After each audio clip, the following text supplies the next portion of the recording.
Estamos con la doctora Josefina Cendejas Guizar de la Universidad de Michoacán. ¿Nos podrías platicar un poquito de tu trayectoria, por favor? Bueno, originalmente yo estudié filosofía. Luego hice la maestría en filosofía de la cultura. Pero resulta que cuando estaba justamente en la maestría empecé a meterme en grupos de lucha ambientalista urbana. Y eso me llevó a que en el momento en que se dieron las condiciones para que yo me incorporara de tiempo completo en la universidad, pues cambiara mi perfil totalmente de la filosofía hacia los estudios de medio ambiente. Entonces empecé a trabajar ya en el Instituto de Recursos Naturales de la Universidad Michoacana, pero ya con un enfoque más hacia lo ambiental. Pero como yo no era bióloga, bueno, pues el tema era educación ambiental, movimientos socioambientales, qué pasaba con toda esta relación entre los ciudadanos y los temas de medio ambiente, las luchas que se estaban dando en ese momento. Teníamos una lucha muy importante para defender un área natural protegida en la ciudad de Morelia, que hasta el momento, 20 años después, sigue estando amenazada y hay unos nuevos grupos ahí trabajando en eso. Pero bueno, la cuestión del medio ambiente me fue llevando a cambiar totalmente mi perfil profesional.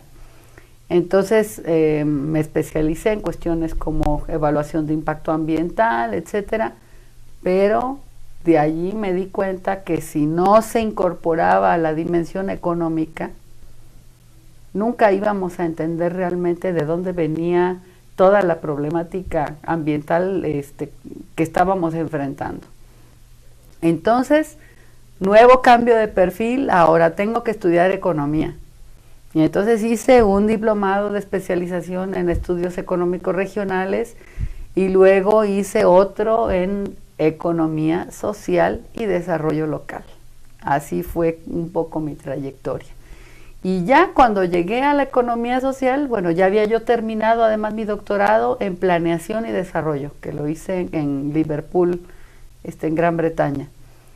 Y mi tema de investigación pues trataba como de conjuntar esto de cuál es la relación de las comunidades humanas con su medio ambiente, pero incorporando cuestiones que tenían que ver con mi formación inicial de filosofía de la cultura, que fue mi maestría. Y bueno, al final salió como un planteamiento bastante complejo, pero interesante, de qué tenía que ver la diversidad cultural con el desarrollo sustentable y de qué forma las comunidades indígenas forestales en México estaban enfrentando esta nueva ola, digamos, de modernización, un poco a fuerzas, que venía desde los organismos internacionales, de que ahora hay que ser modernos, pero también hay que ser sustentables. Y entonces, uno de mis casos de estudio fue, por ejemplo, la comunidad indígena de San Juan Nuevo, en Michoacán, que claro, ya había sido estudiada desde muchos aspectos y tal, pero el enfoque que yo le di fue qué tanto control cultural siguen teniendo las comunidades indígenas en México cuando se trata de hacer un manejo ambiental sustentable de sus recursos. Tienen que renunciar completamente a su herencia tradicional, cultural, comunitaria, para incorporar todos estos nuevos contenidos del management ambiental. Y fue muy interesante porque allí vi que, bueno, lo que están haciendo comunidades como la de Nuevo San Juan es sí una especie de negociación entre la tradición y la modernidad y decidir con cuáles elementos tradicionales se van a quedar y cuáles elementos de la ciencia, la técnica, la administración moderna necesitan incorporar, pero con una visión estratégica en el sentido de nosotros queremos seguir estando en control. Estos recursos, este territorio es nuestro. Y si para conservarlo y protegerlo tenemos que incorporar elementos de la ciencia moderna y del management moderno, lo vamos a hacer, pero para fortalecer, digamos, nuestra capacidad de control y de autonomía. Entonces eso fue súper interesante. Un poco después, con la misma comunidad, ya dentro de la especialización en economía social, volví a la misma comunidad, pero ahora ya con nuevos criterios, ¿no? De qué tanto los beneficios económicos que ustedes han generado se redistribuyen equitativamente, cuáles son sus criterios de diversificación económica, cómo han enfrentado el tema del desempleo, de la emigración, y entonces eso ya fue otra dimensión que le añadía a este enfoque del manejo de los recursos naturales, y pues ese es en el área en la que sigo trabajando ahora. Muy bien, ya me platicaste, yo quería que me platicaras también de las preguntas que te ibas haciendo en la trayectoria, ¿no?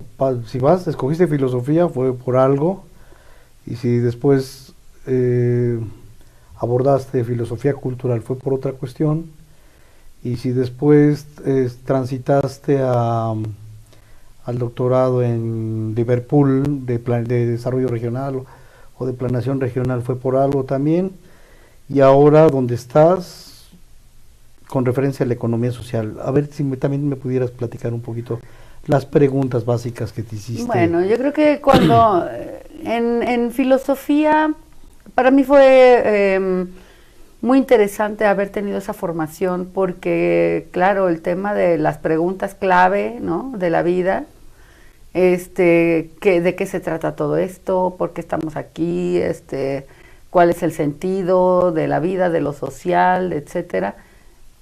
Está bien, pero a mí, como siempre estuve, además desde muy jovencita, metida en cuestiones de movimientos sociales. Desde los 16 años yo empecé a participar en el movimiento feminista, por ejemplo. Esa fue mi primera incursión. Pero se ve que tú no eres de clases bajas, Josefina. Se ve que, bueno, no, o sea, por tus características, se ve que tú vienes de buena cuna económica. Pues no, yo vengo de una familia que tuvo que emigrar del campo a la ciudad en Michoacán por cuestiones de violencia. Desde hace mucho tiempo la violencia en ciertas zonas de Michoacán pues está presente. Mis abuelos tuvieron que emigrar hacia la ciudad y bueno, no, aunque parezca lo contrario, sí somos de buena cuna, pero no en el sentido de tener mucho caudal. A mis padres les interesaba mucho darnos una buena educación y siempre dijeron que esa iba a ser nuestra única herencia.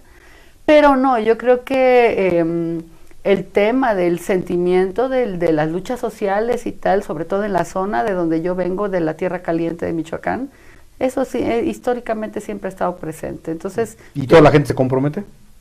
Pues de una u otra manera, sí. Okay. Ahorita hay un conflicto ahí que sería motivo de otra entrevista, pero no, yo sí me reconozco mucho en estos orígenes, digamos, de lucha libertaria, de búsqueda de la justicia social, etcétera. Y vamos, para mí fue como natural empezarme a meter en estos temas. Y sobre todo se lo debo también al haber decidido estudiar en universidades públicas. Yo creo que eso es fundamental y es muy importante.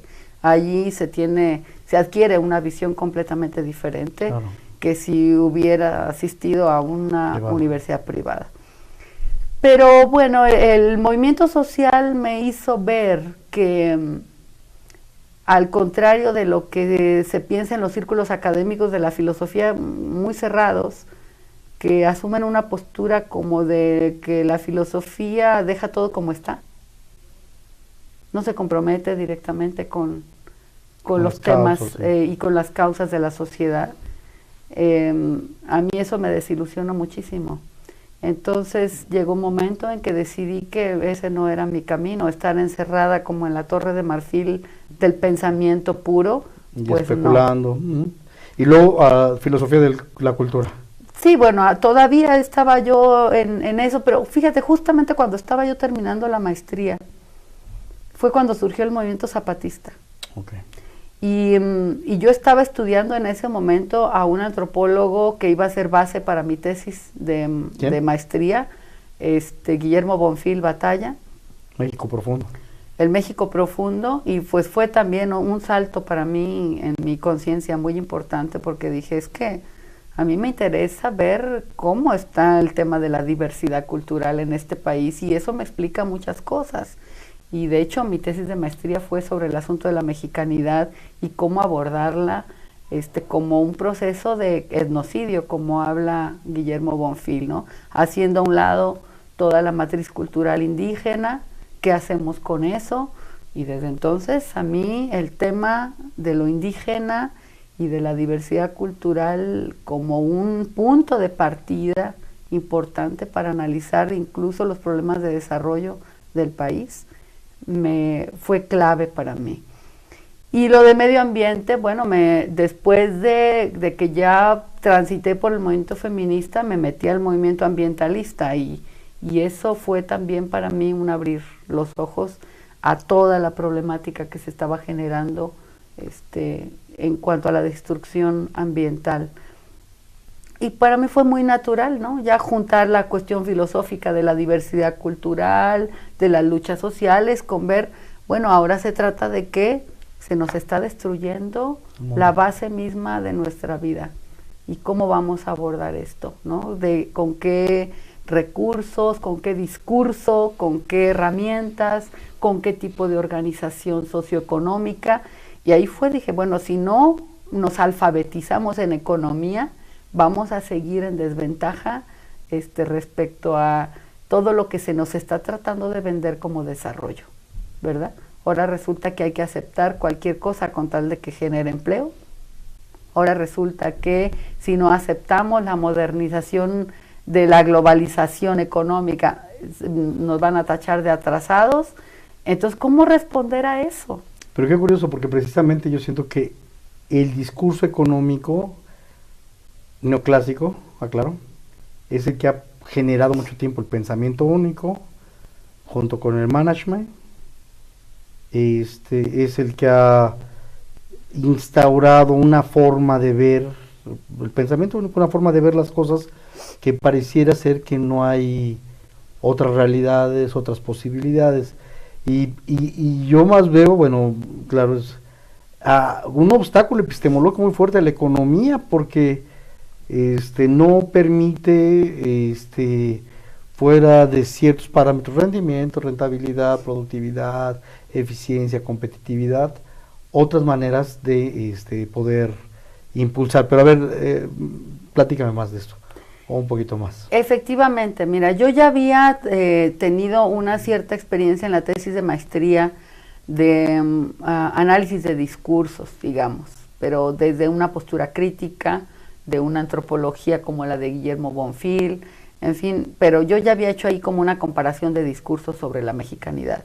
En la tesis de doctorado dije, bueno, voy a comparar los discursos del desarrollo sustentable, construidos desde arriba, desde las grandes agencias y organismos internacionales, y cómo nos lo están vendiendo, ¿no? Uh-huh. ¿Y cuál es la respuesta desde abajo, desde las bases, desde las comunidades, desde los grupos sociales? Entonces hay un choque ahí, hay un conflicto, efectivamente, porque ahí fue cuando me di cuenta que el discurso dominante sobre el desarrollo sustentable era, sigamos con la economía de mercado, nada más que hay que darle un baño verde, ¿no? Hay que cuidar los recursos para que nos duren, pero hay que mantener el tema del imperativo del crecimiento económico. Si no, no.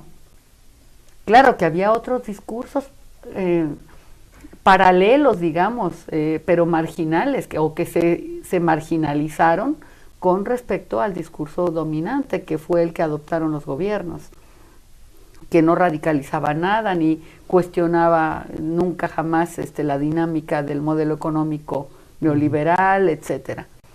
Entonces, bueno, hice esta crítica y eso me ayudó también a ver que efectivamente no es que no existan otras propuestas económicas, no es que no existan otras propuestas de cómo resolver las necesidades humanas, las formas de vida, sino que hay discursos dominantes y hay otros que se mantienen subyugados de manera deliberada.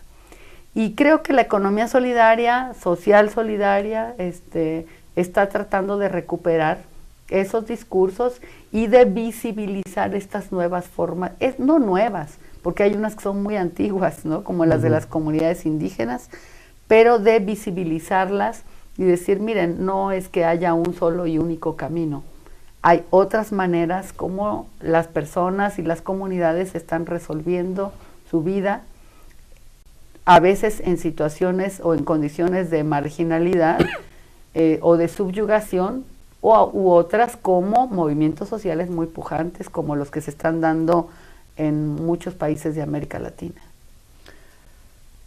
Muy bien. Oye, estaba pensando que efectivamente que hay un discurso neoliberal bañado, que era el de los bonos los bonos de carbón, y que Silvia de MC de la jornada ha estado, ahorita no se me fue el apellido, ha estado ella denunciando por ejemplo, con referencia a la privatización, con referencia a cosas que se venden como sustentables y no sustentables. Bueno, entonces, por un lado, hay esas demarcaciones filosóficas de decir, esto no es y esto sí es, o estas demarcaciones políticas, estas tienen estos intereses de dominio y o estas demarcaciones económicas. Entonces, bueno, llega esa economía social y y ahí es una especie de síntesis de las múltiples búsquedas que se dan. Y bueno, ¿y qué es la economía social? A ver, defínemela, por favor. Bueno, primero que nada, yo lo consideraría no como una disciplina, sino como un campo de estudio, un campo de reflexión, pero también un campo de acción. No estamos hablando únicamente de el ejercicio aislado de un grupo de académicos, estamos hablando de que la economía social está abriéndose paso en las universidades, por ejemplo, pero solo a raíz de que existe un movimiento en las bases. Existe un movimiento social muy fuerte de economía solidaria en América Latina principalmente, pero también extendiéndose ya a otros países, incluso en Europa, ahora con toda esta crisis financiera y económica y de empleo que hay, pues está reposicionándose la economía social como una alternativa muy fuerte. Yo creo que es eso, es al mismo tiempo un movimiento social emergente, importante, que está creciendo en términos numéricos, pero sobre todo en términos de articulaciones y de sinergias que se están dando entre los continentes, y del cual participo activamente, o sea, participo no solo como académica, sino participo como activista. Y por otro lado, muy interesante, está surgiendo también en el mundo académico este reconocimiento de que hay necesidad de abordar lo económico desde una visión más plural, más amplia, y no únicamente con los lentes de la economía de la empresa o de la economía del mercado, ¿no? Entonces se está retomando, por ejemplo, la necesidad de volver a la economía política, de volver a pensar en las economías comunales o comunitarias, de, por ejemplo, hacer planteamientos desde una economía ecológica que tome en cuenta, por ejemplo, nociones como el metabolismo social, nuestro gasto energético, qué tanto tomamos de la tierra, qué tanta energía gastamos, endosomática, exosomática, en fin. Estamos en diálogo porque hay una serie de campos disciplinarios que tienen que estarse conectando y dialogando. Porque de lo que se trata, como dice Karl Polanyi, es de que la economía vuelva a ser social, vuelva a insertarse en el espacio del que nunca debió haber salido, que es la sociedad misma, y dirían los ambientalistas, y también en la casa, que es la tierra, el territorio, y todo lo que contiene el territorio, que es lo que nos da vida.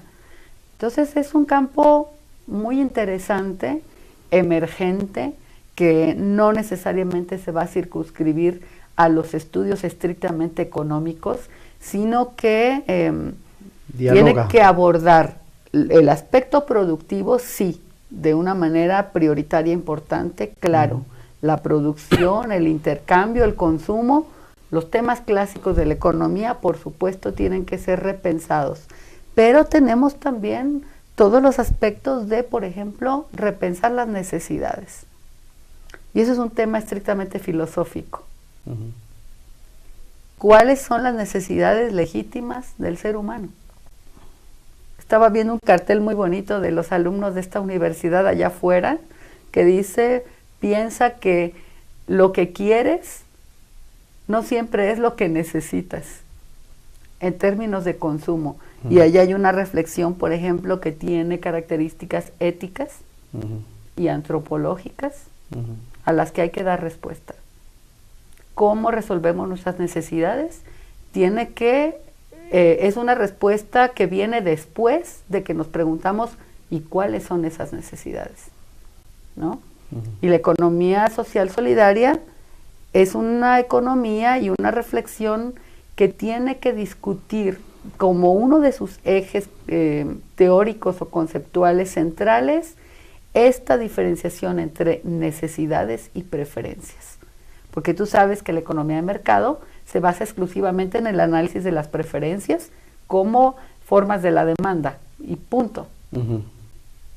Pero a ver, y si yo prefiero tener 1000 pares de zapatos que no necesito, entonces esa preferencia está teniendo impactos y repercusiones muy claras en el aspecto ambiental, en el aspecto laboral, en el aspecto de los precios, en el aspecto de las mercancías que viajan largas distancias, etcétera, etcétera.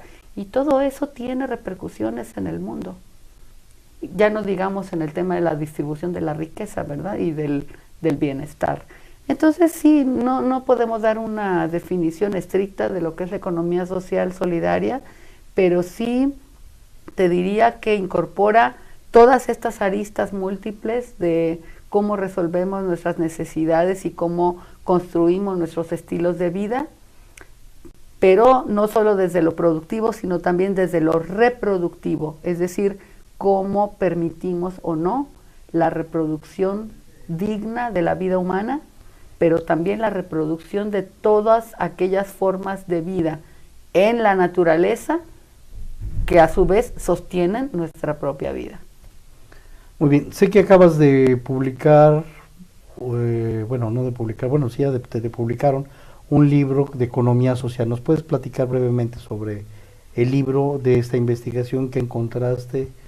Bueno, fue un libro colectivo que coordinó la compañera María Arcelia González Butrón, y donde yo participo ahí. Yo coordiné una investigación de un capítulo con otros compañeros sobre precisamente la comunidad de San Juan Nuevo, en Michoacán. Básicamente aplicamos algunos criterios normativos propuestos por la antropóloga Laura Collin para las empresas sociales, que van desde lo ambiental hasta la forma como se distribuye el ingreso, y se los aplicamos a esta comunidad en diálogo con ellos, no con la idea de que ahora te vengo a medir a ver cuánto sacaste, ¿no? Del 1 al 10, pero fue un ejercicio dialógico muy interesante con algunos de los comuneros, y fue genial porque ellos, por ejemplo, todo lo ambiental lo llevan muy bien, ¿no? Toda la parte también de distribución de la riqueza, los beneficios, la forma como se han diversificado, la diversificación productiva y todo esto que está orientado, por ejemplo, a generar más empleo, está muy bien. Y solo hay 2 partes donde ellos reconocieron que les faltaba y que no habían reflexionado suficientemente en eso, ni tenían proyectos claros de cómo resolverlo, que era el tema de articulación productiva y de intercambio con otras comunidades en un sentido solidario. Es decir, cómo fomentar la economía social solidaria en otras comunidades a través de relaciones de producción e intercambio. Eso no lo tenían muy claro, y es una crítica que se les ha hecho, ¿no? De que ellos son muy suyos, ¿no? Como dicen los españoles, y no establecen relaciones muy amplias Pues con... quién sabe, porque ahora con los consejos comunitarios de seguridad, yo creo que ya están trabajando con varias comunidades, Claro, ¿no? por necesidad lo están teniendo que hacer, pero ellos hasta ese momento... Endogámicos, eran muy endogámicos. Eran muy endogámicos y lo único que hacían era como ir a dar capacitación y asesoría a otras comunidades que querían emprender proyectos similares. Y el otro tema crítico, el de género, equidad de Bien. género, ¿no? Entonces, como que se puso de relieve ahí que, bueno, por ejemplo, su consejo Puros hombres. son puros hombres. Aunque en la asamblea participen muchas mujeres, en el consejo, que es el consejo superior que toma todas las decisiones y que está por encima de la gerencia de la empresa y de todo, puros hombres, ¿no? Ni una sola mujer participa allí, cuando en la empresa, por ejemplo, ya están dando cabida a muchas mujeres para trabajar, pero sigue con esta idea de que solo aquellas mujeres que sean viudas o hijas de comuneros, entonces van a tener participación.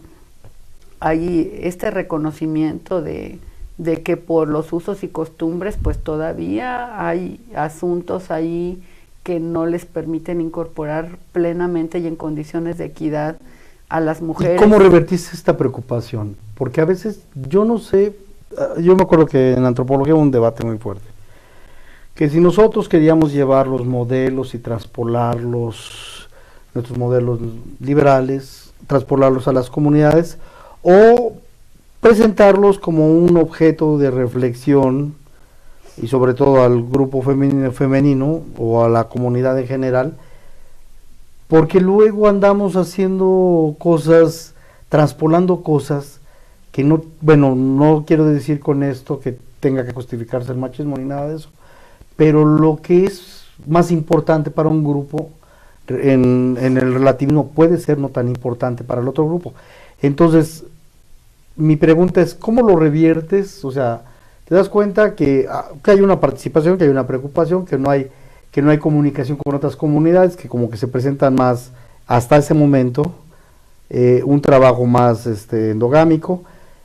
Bueno, y ahora la participación de la mujer en el revertimiento de tu trabajo de investigación en la comunidad. ¿Cómo lo ven ellas? Ya empieza a ser materia de preocupación, se cuestionó. A ver, platícanos de eso. Mira, esto empezó cuando yo años antes estaba haciendo mi tesis de doctorado y les pedí que hiciéramos unos talleres para poder obtener los datos de campo. Yo solicité que tuve que pedir permiso al comisariado de bienes comunales, por supuesto seguir todo el protocolo para poder participar y hacer que ellos participaran, pero yo les pedí que por lo menos un 30% de los participantes fueran mujeres. Okay. Y eso les llamó mucho la atención. Y ahí se abrió la puerta y entonces mandaron a algunas compañeras a que participaran y estaban vueltas locas de felicidad y decían que cómo le había hecho y que cómo era posible que por fin las hubieran invitado a una capacitación, decían ellas, que porque nunca las tomaban en cuenta. Entonces yo les dije, bueno, en primer lugar, esto no es una capacitación, porque ustedes van a compartir su conocimiento con nosotros. Y en segundo lugar, bueno, pues yo solicité que al menos un 30% fueran mujeres y pues lo aceptaron y por eso se hizo, porque esa es la cuota normal que se exige ahorita, por ejemplo, a los partidos políticos y tal, y en algunas empresas en otros países del mundo para que haya, digamos, una participación un poco más equitativa de mujeres. Y ellos lo vieron bien. Y yo me di cuenta que la participación que tuvieron las compañeras en esos primeros talleres fue tremenda, ¿eh? Y les reclamaron a los del consejo que estaban allí y vamos, vi que había mucha necesidad de expresarse y de pedir que se les abrieran los espacios. Entonces, desde ahí ya fue como un foco rojo, ¿no? De decir, aquí hay una necesidad que no está siendo atendida y que no es que yo les llegara a decir, oigan, fíjense que ustedes ahora tienen que certificarse en equidad de género porque si no, no. No, para mí fue un criterio mínimo de que no fueran puros hombres, porque en otra comunidad que trabajé, en San Jerónimo, no hubo... Fue diferente. No, es que con todo y la petición de que fueran una tercera parte de mujeres, no hubo nadie. Fue un taller con puros varones. Y claro, que así lo realicé y así lo especifiqué a la hora de redactar el informe de investigación. Pero no se trata de imponerles nada, se trata de que el tema de género, y para decirlo en términos más exactos y más teóricos, diría yo, el tema del patriarcado es transcultural y transeconómico. No importa cuál sea la cultura, no importa cuál sea el modelo de desarrollo ni el modelo económico, allí está presente. Las características del patriarcado son prácticamente universales y es un tema que hay que abordar desde muchos frentes. Claro, porque se está privando facultades. Pero yo, es que luego también, bueno, me acordé de una compañera que estaba haciendo un trabajo de campo, que ella llega a una comunidad como antropóloga, vive en un departamento, a la orilla de, bueno, en un departamento, en una casa que le rentan afuera, y llega a la comunidad y la está molestando, porque en la comunidad la gente, las mujeres que viven solas, son otro tipo de mujeres, bueno, a lo mejor no sé si son trabajadoras sexuales, etcétera, pero lo que pasa es de que llegamos con esta visión de que debe de ser así, y no, son otras cosas. Pero bueno, es todo un tema muy interesante que hay. Mira, una anécdota rápida. Allí cuando estábamos haciendo la investigación en San Juan, en esta primera fase, cuando estaba en el doctorado, a la hora de la comida, claro, teníamos que quedarnos a comer porque el taller duraba 2 días completos. Y entonces yo me di a la tarea de organizar que se nos diera de comer. Pero a la hora de llegar al lugar donde comeríamos, ellos lo habían escogido y ellos habían dispuesto en el espacio cómo nos íbamos a acomodar. Y me dijeron a mí, maestra, usted allá con las mujeres. Ah, bueno. Y entonces me di cuenta que había una separación, que durante el trabajo sí podíamos convivir, intercambiar opiniones, hablar, dialogar, pero a la hora de la comida, cada quien en su sitio. Y yo lo respeté. Pero claro que tomé nota de ello y dije... Algo pasa aquí. Esto fue lo que sucedió, yo no forcé nada, pero curiosamente cuando lo comenté con mis sinodales, con mi comité tutorial del doctorado, allá en Inglaterra, a mi asesora le llamó mucho la atención y dijo, ella es británica, ¿no? Y dijo, bueno, ¿y cómo te sentiste al respecto? Y tal y tal. Le dije, bueno, pues un poco rara, tal, pero yo respeté su regla y no pasó nada. Y otra de mis tutoras, que era china, de Hong Kong, le dijo, ¿pero de qué te admiras si aquí en Inglaterra pasa lo mismo?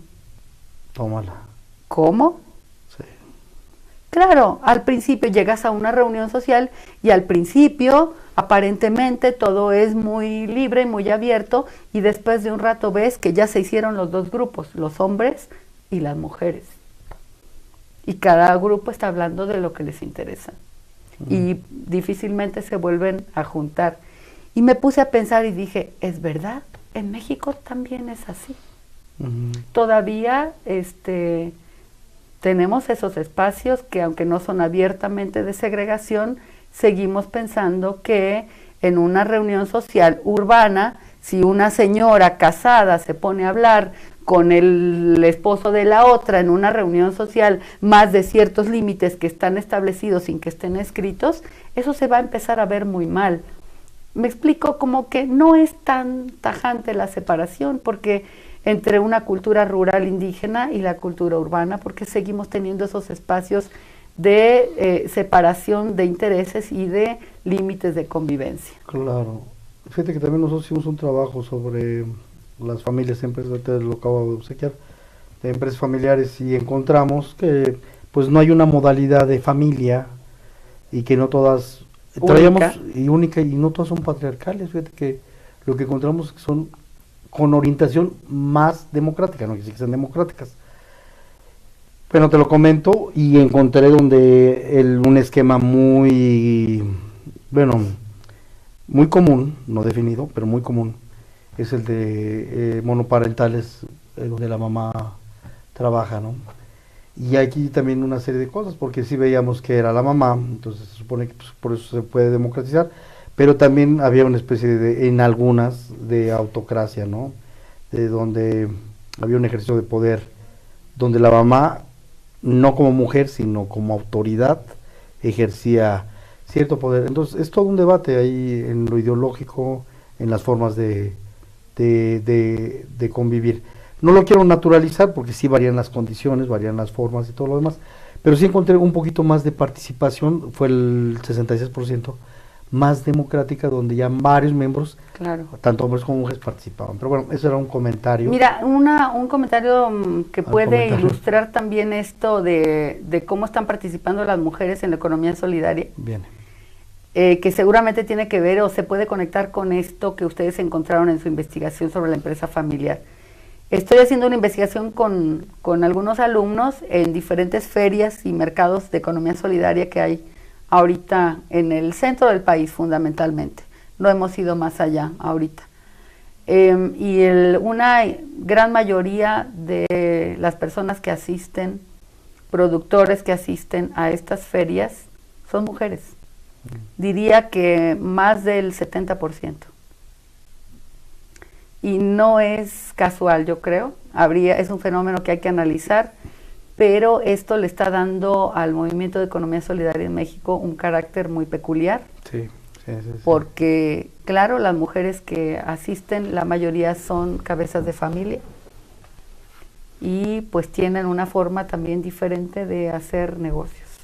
De preocuparse. Y de presentarse a estos espacios de comercio, de también poner ciertas reglas, de también darle un cierto toque a la cultura de negocios que se está armando en estas ferias, en estos espacios, que es mucho más ligada, por ejemplo, con otros aspectos como culturales, espirituales, de relación y de comunicación entre los organizadores, los otros productores, la gente que llega a comprar, cómo intercambian al final los excedentes para no regresarse con mercancía, cómo están estableciendo relaciones de confianza.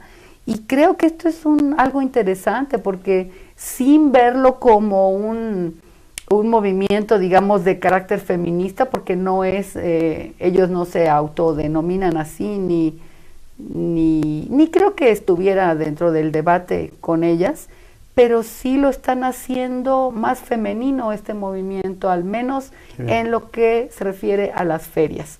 Es algo muy diferente del cooperativismo tradicional mexicano, que es muy... pues diferente, donde es, digamos, hasta cierto punto excluyente de las mujeres en términos de toma de decisiones, cargos de autoridad, etcétera. Sí, hay procesos sociales, ¿no? Yo creo que eso es lo importante, más que esencializar hombre-mujer, esencializar, que yo creo que también es un problema de procesos sociales, de relaciones de poder y de cosas muy puntuales y de procesos históricos que se van dando. Sí, también me estaba acordando del capital semilla de la India, que solamente funciona a través de las mujeres. Ajá. Se le presta a las mujeres y ellas pagan y empieza un efecto multiplicador porque tienen mucho más responsabilidad, porque los hombres, no por naturaleza, sino en sus condiciones culturales, pues se lo tomaban o lo gastaban, y no, la mujer fue más responsable porque tiene que mantener a los hijos, darle de comer. Redistribuye mejor. Mejor en este esquema cultural, No creo que tenga que ver con genes, pero en este esquema cultural sí tiene una otra forma de percepción y de participación. Muy bien, a ver, Josefina, entonces, qué bueno que platicaste esta parte feminista o de género, más bien dicho, en la economía social. ¿Quieres aportar otro elemento muy importante donde las mujeres sean un detonador o un elemento reflexivo, o en las familias o en la comunidad? A ver, en las ferias ya nos platicaste, eso estaba muy rico, no había escuchado esta experiencia, estaba muy interesante. No sé si quieres platicar Bueno, mira, algo más, yo creo que este fenómeno dentro de la economía solidaria no solamente es en las ferias.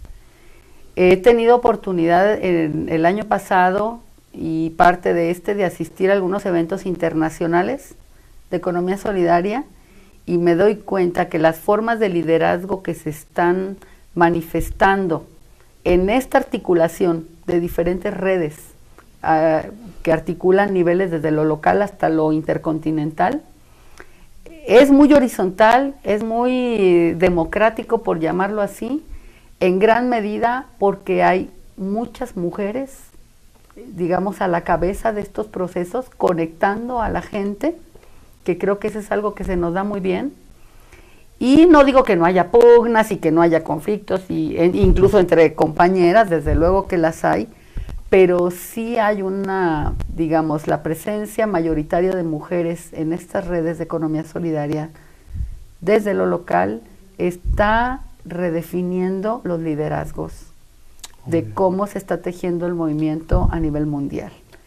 Y esto me parece muy positivo porque es una característica emergente, digamos, y muy esperanzadora, y esto no significa que haya ninguna exclusión a los compañeros varones, pero le está dando otro carácter. Y yo creo que también en las redes académicas se está manifestando una mayor participación de mujeres en estos temas, o por lo menos de liderazgos novedosos, distintos, más colaborativos, más horizontales, no de acumulación de poder, falocéntricos, sino de generar precisamente estas sinergias. Y bueno, en el tema también me parece del cuidado del medio ambiente, los movimientos de defensa de los recursos naturales y de los espacios, de los territorios, al menos a nivel popular, sí tienen una presencia muy grande de mujeres. Sí. Y yo creo que se conecta mucho con este deseo de cuidar a nuestra gente, de cuidar que tengamos lo básico, de cuidar la tierra para nuestros hijos. Todo esto se conecta, ¿no? Me parece que como que la transición de lo doméstico a lo ambiental, a la economía solidaria, se ha ido dando de una manera natural hasta cierto punto, y espero que esto no se traduzca en que las políticas públicas, por ejemplo, vean el movimiento de economía solidaria como algo marginal o con una visión asistencialista, porque eso sería un error. Esto sería un error, el pichicatear los recursos, porque son puras señoras que vienen aquí, hay que apoyarles para su tallercito, ¿no? Hay que apoyarles para que pongan su changarrito. No se trata de eso. Sí. Se trata de reconocerlas y reconocer a los sujetos de la economía solidaria como nuevos sujetos sociales y generar las políticas que permitan que estos sujetos se vuelvan autogestivos, se vuelvan autónomos, se vuelvan generadores de nuevas fuentes de riqueza y de bienestar social, y no gente dependiente que los puedes tener ahí calmados cooptados clientelarmente. Sí.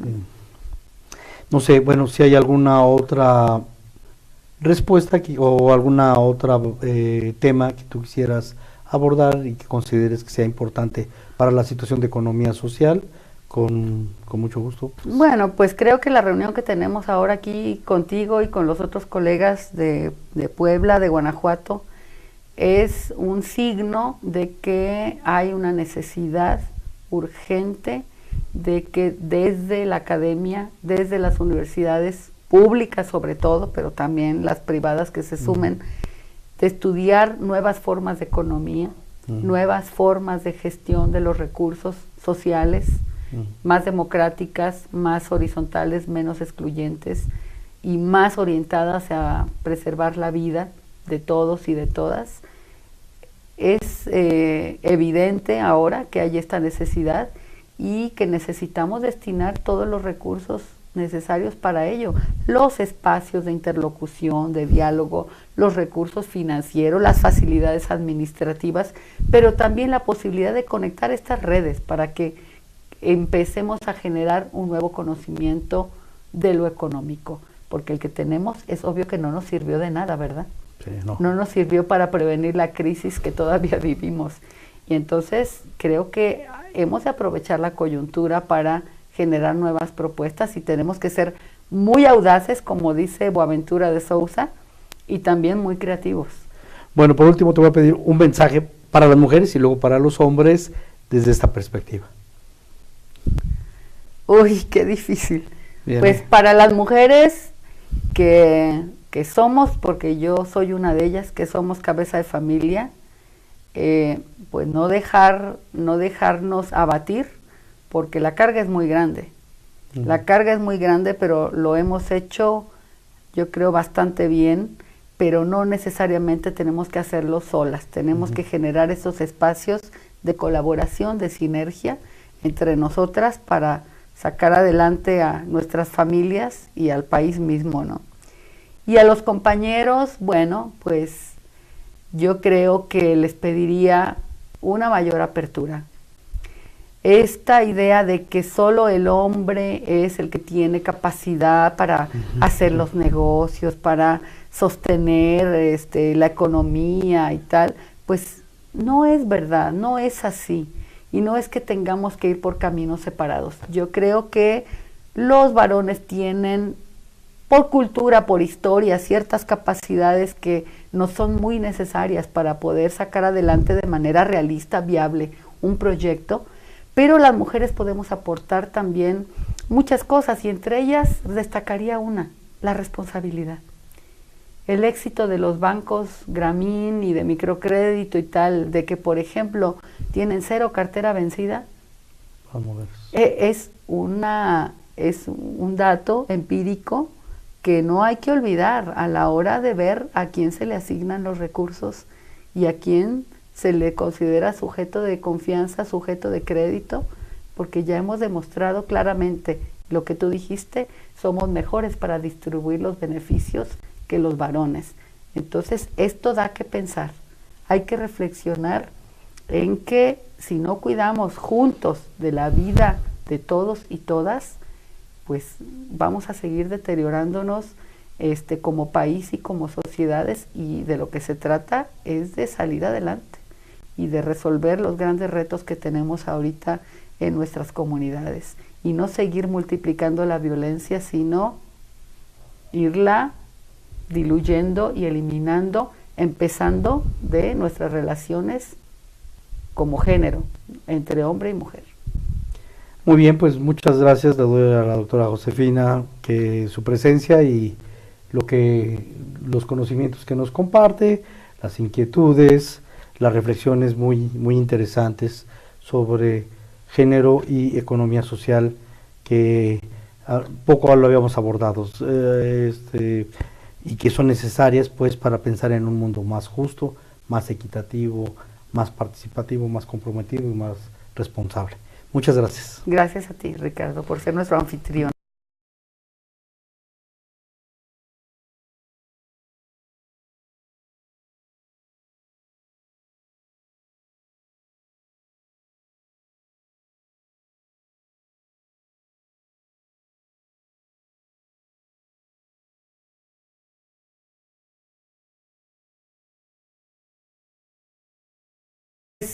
Me especialicé en cuestiones como evaluación de impacto ambiental, etcétera, pero de allí me di cuenta que si no se incorporaba la dimensión económica, nunca íbamos a entender realmente de dónde venía toda la problemática ambiental que estábamos enfrentando. Entonces, nuevo cambio de perfil, ahora tengo que estudiar economía. Y entonces hice un diplomado de especialización en estudios económicos regionales y luego hice otro en economía social y desarrollo local. Así fue un poco mi trayectoria. Y ya cuando llegué a la economía social, bueno, ya había yo terminado además mi doctorado en planeación y desarrollo, que lo hice en Liverpool, en Gran Bretaña. Y mi tema de investigación pues trataba como de conjuntar esto, de cuál es la relación de las comunidades humanas con su medio ambiente, pero incorporando cuestiones que tenían que ver con mi formación inicial de filosofía de la cultura, que fue mi maestría.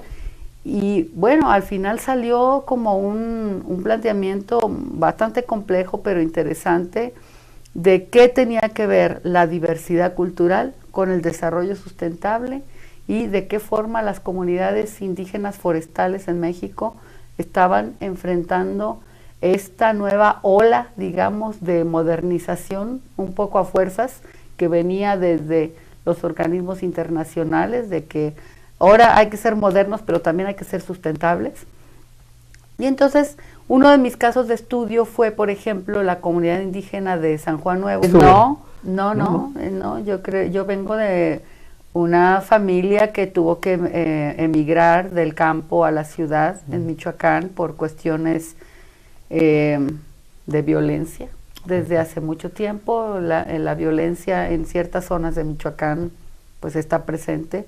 Mis abuelos tuvieron que emigrar hacia la ciudad y bueno, no, aunque parezca lo contrario, no somos, sí somos de buena cuna, pero no en el sentido de tener cultural, mucho caudal. A mis padres les interesaba mucho darnos una buena educación y siempre dijeron que esa iba a ser nuestra única herencia. Pero no, yo creo que el tema del sentimiento de las luchas sociales y tal, sobre todo en la zona de donde yo vengo, de la Tierra Caliente de Michoacán, eso sí, históricamente siempre ha estado presente. Entonces, ¿y toda la gente se compromete? Pues de una u otra manera, sí. Okay. Ahorita hay un conflicto ahí que sería motivo de otra entrevista, pero no sé. No, yo sí me reconozco mucho en estos orígenes, digamos, de lucha libertaria, de búsqueda de la justicia social, etcétera. Y vamos, para mí fue como natural empezarme a meter en estos temas. Y sobre todo se lo debo también al haber decidido estudiar en universidades públicas. Yo creo que eso es fundamental y es muy importante. Allí se adquiere una visión completamente diferente, claro, que si hubiera asistido a una universidad privada. Pero bueno, el movimiento social me hizo ver que al contrario de lo que se piensa en los círculos de especificación económica, cómo han enfrentado el tema del desempleo, de la emigración, y entonces eso ya fue otra dimensión que le añadía a este enfoque del manejo de los recursos naturales, y pues ese es en el área en la que sigo trabajando ahora. Muy bien, ya me platicaste, yo quería que me platicaras también de las preguntas que te ibas haciendo en la trayectoria, ¿no?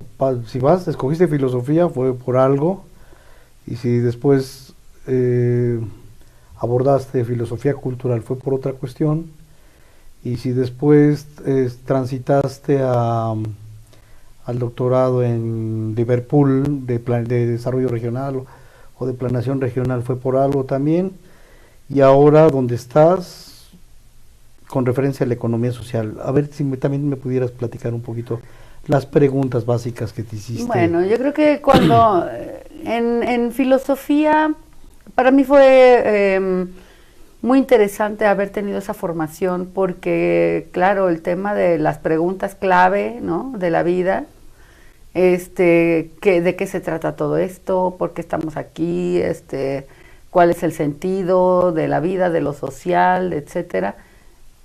Está bien, pero a mí, como siempre estuve, además desde muy jovencita, metida en cuestiones de movimientos sociales. Desde los 16 años yo empecé a participar en el movimiento feminista, por ejemplo. Esa fue mi primera incursión.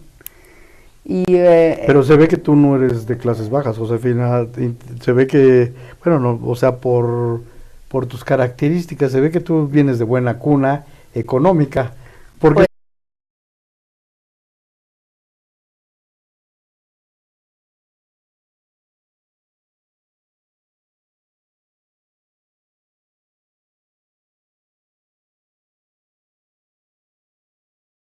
estamos con la doctora Josefina Zendejas Guízar, de la Universidad de Michoacán. ¿Nos podrías platicar un poquito de tu trayectoria, por favor? Bueno, originalmente yo estudié filosofía, luego hice la maestría en filosofía de la cultura, pero resulta que cuando estaba justamente en la maestría empecé a meterme en grupos de lucha ambientalista urbana, y eso me llevó a que en el momento en que se dieron las condiciones para que yo me incorporara de tiempo completo en la universidad, pues cambiara mi perfil totalmente de la filosofía hacia los estudios de medio ambiente. Entonces empecé a trabajar ya en el Instituto de Recursos Naturales de la Universidad Michoacana, pero ya con un enfoque más hacia lo ambiental. Pero como yo no era bióloga, bueno, pues el tema era educación ambiental, movimientos socioambientales, qué pasaba con toda esta relación entre los ciudadanos y los temas de medio ambiente, las luchas que se estaban dando en ese momento. Teníamos una lucha muy importante para defender un área natural protegida en la ciudad de Morelia, que hasta el momento, 20 años después, sigue estando amenazada y hay unos nuevos grupos ahí trabajando en eso. Pero bueno, la cuestión del medio ambiente me fue llevando a cambiar totalmente mi perfil profesional. Entonces, en Michoacán, que claro, ya había sido estudiada desde muchos aspectos y tal, pero el enfoque que yo le di fue qué tanto control cultural siguen teniendo las comunidades indígenas en México cuando se trata de hacer un manejo ambiental sustentable de sus recursos. Tienen que renunciar completamente a su herencia tradicional, cultural, comunitaria, para incorporar todos estos nuevos contenidos del management ambiental. Y fue muy interesante porque allí vi que, bueno, lo que están haciendo comunidades como la de Nuevo San Juan es sí una especie de negociación entre la tradición y la modernidad, y decidir con cuáles elementos tradicionales se van a quedar y cuáles elementos de la ciencia, la técnica, la administración moderna necesitan incorporar, pero con una visión estratégica en el sentido de nosotros queremos seguir estando en control. Estos recursos, este territorio es nuestro, y si para conservarlo y protegerlo tenemos que incorporar elementos de la ciencia moderna y del management moderno, lo vamos a hacer, pero para fortalecer, digamos, nuestra capacidad de control y de autonomía. Entonces eso fue súper interesante. Un poco después, con la misma comunidad, ya dentro de la especialización en economía social, volví a la misma comunidad, pero ahora ya con nuevos criterios, ¿no? De qué tanto los beneficios económicos que ustedes han generado se redistribuyen equitativamente, cuáles son sus criterios de diversidad